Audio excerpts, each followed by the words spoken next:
Carl Terzi y Pirelli. Situation, Rambla della Pau.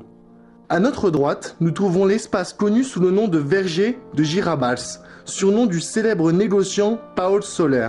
Ici s'établit en 1901 la société italienne de fabrication de câbles électriques Pirelli et compagnie.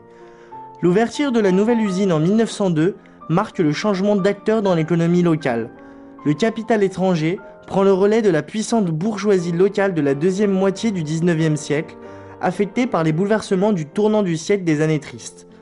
L'usine eut plusieurs phases expansives.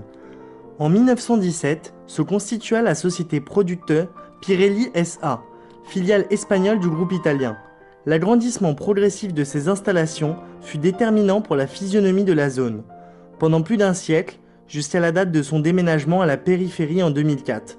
Au fil des années, elle devint l'entreprise la plus importante et emblématique de la ville. L'usine fut détruite, en partie pendant la guerre civile. Elle fut bombardée à plusieurs occasions et dynamitée par les forces républicaines en retraite.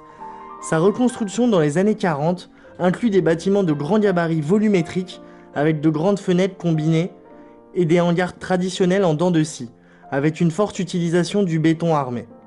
En résulte de vastes espaces bien éclairés d'un style simple et austère en accord avec les constructions industrielles de l'époque. Devant l'usine, nous trouvons l'édifice connu sous le nom de Carl Terzi. Aujourd'hui, cet imposant bâtiment est occupé par l'école de la Pau, de style Noucentista. Il a été construit en 1919 par l'architecte local Josep Font i Guma, qui était également l'auteur du projet de l'usine.